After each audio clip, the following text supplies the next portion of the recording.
Hi there, welcome to Lamlam's audiobook novel channel. Today's story is titled, Donovan's Lost Luna. By dawn, the entire packhouse had turned almost upside down. Find me. I need to know the truth about what happened to me.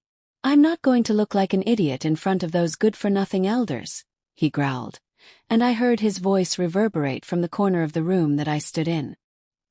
He scanned his eyes around the room, and I shifted further into the corner to avoid being seen, when I bumped into an elder from the pack. My perfect plan to remain hidden for the entire day had failed woefully, and Alpha Donavon turned his gaze towards me. I moved to apologize when I felt the stinging slap of the man in my face. "How dare you, you lowly low-life servant," he cussed, and he dragged me out of the corner of the room. I thought I'd seen wrong when Donovan's gaze softened. The search in his eyes halted when he saw me being dragged over, and he watched intently at the elder's harsh action. "Kneel and apologize for what you've done," the man said, and I stared, shocked at his words. "I'm realizing sorry, sir. It wasn't intentional." I bowed and raised my head to receive another slap on the left side of my face. Donovan strode over, and I felt my body shake like a water lily on a riverbank. "You think your measly bow does anything for me," he said, and I could feel his hands descending on my face to hit me again. "You've gone way too far in your actions," I heard Donovan's voice from behind my ears. "Didn't you see what she just did?" the man retorted, and Donovan scoffed. "Do you want something more than an apology? She's already apologized, and it seems like you want something more to it, to satisfy your ego apparently," Donovan said to the man who was always seething. "You, this bitch, get down to your fucking knees," the man growled, and I shuddered with fear. He raised his hands, not minding Donovan's presence. "Enough," Donovan growled, and the man's hands retreated with fear. "She's my slave, I own her and everything about her, you do not get to do anything to her, and if you by any chance make any other move to touch her, I'll make sure to amputate your fingers," Donovan's growled in his face.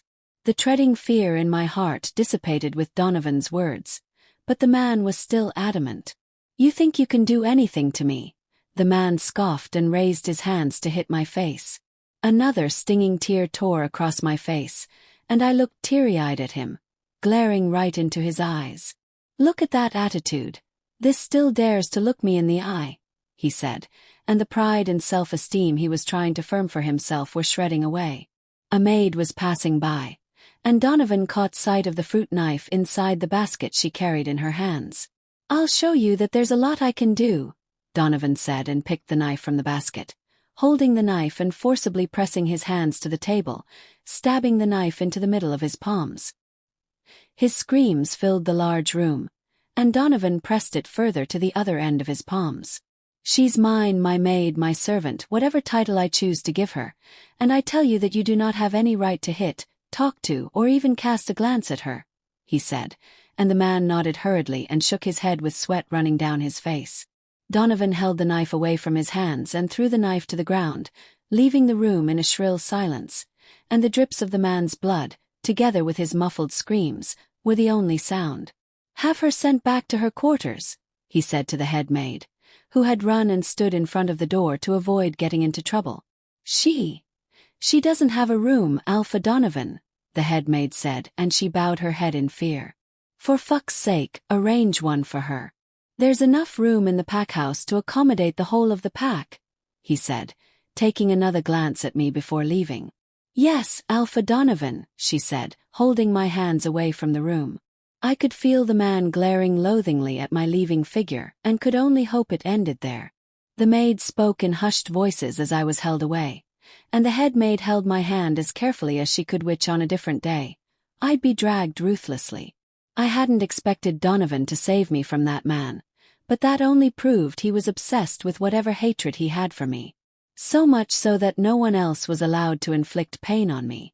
I clenched my eyes and let the tears that had brimmed in my eyes drip down, and I hissed at the burning pain that went down to the scab on my face. "Stay here while I go arrange your room," the head maid said, and I smiled. Maybe the slaps were worth it after all. "Come," the head maid said as she walked back to me. "Here's your room," she said, and pointed into the white-painted room for me to go in. The slaps were really worth it. After all, I smiled and walked inside the room, staring at the white bed in the room and a closet. This was the most comfortable I'd gotten since I arrived here. "Alpha Donavon's room is just a wall away from yours, in case he calls and needs you to do anything for him," she said, and I stilled before nodding in response. This comfort was worth whatever he brought, and I'd be freed from the insects crawling up and down on my body in the dungeon. I thought I'd gotten to the peak of comfort when laid undisturbed by anyone in the maid's quarter. Thanks for listening to Lamlam Audiobooks. If you enjoyed this chapter, don't forget to like, comment, and subscribe for more episodes.